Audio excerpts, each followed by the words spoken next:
So a few things that I do very consistently, but one is that no one is actually off limits unless that's what they want to be. So in any type of corporate setting, whether it's a college or a church or a business, there's always this sort of very layered, very intense hierarchy. And I discovered that the very best relationships I could create that supported the work I wanted to do and supported other people were those that ignored levels and attached people. What that played out to be for me is when I was in the engineering field, we had problems with products. And inevitably, they would bring the most senior director of product management in and say, you need to fix this problem. But no one would talk to the end user who was using the product or the customer service person who was actually taking the calls on the phone. So I discovered if I got up from my executive chair, walked downstairs, talked to the customer service people, and even got on the phone with the customer while they were talking, then I could actually figure out how to fix the problem.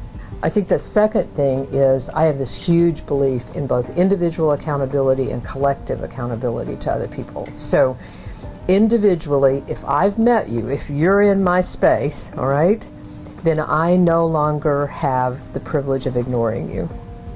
And if I'm not going to ignore you, if that's a basic, then for me as a human being, I need to have some incentive or desire to actually know you. There's been a few things that have really been a gift to me in the division that I'm a part of in student affairs.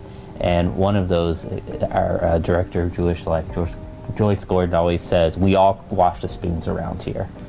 Oh. And that's one of our mottos. And the idea is that similar, I think, to how we see each other, how we interact as a team, beyond the labels, behind the hierarchy that the institution imposes, right, is that we have a collective and shared sense of responsibility. Washing the spoons isn't below anyone, regardless of title, right?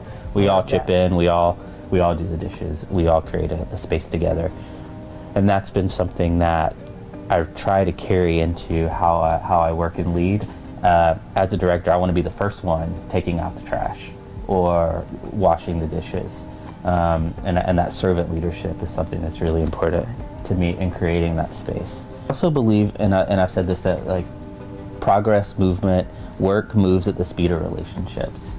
And that is something that is a cornerstone to how I do this work. You know, I really believe that we cannot do this work in silos, and we can't do this work separated from our authentic selves. And so I try to lead a team that we bring ourselves fully into it.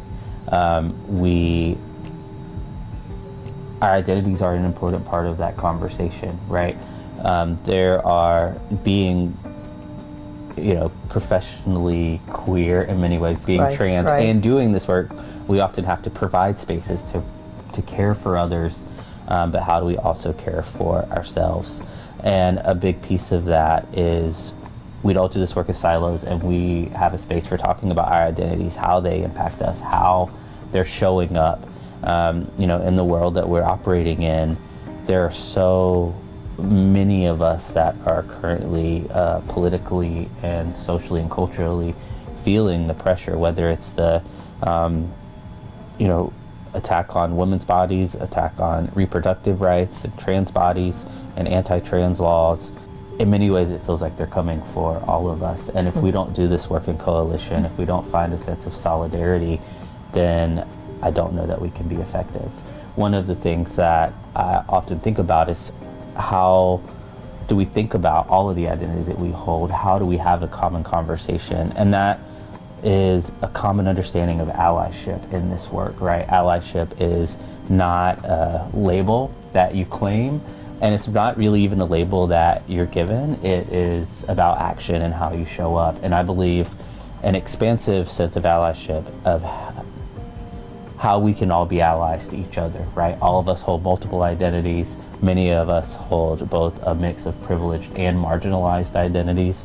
And until we can get fluent in doing both the work of healing in the areas where we've experienced marginalization and oppression, and take just as seriously doing the undoing and unlearning of the places where we have been the oppressor and internalized entitlement and dominance, that we can't come to the work as healed people, as whole people, to be able to be effective.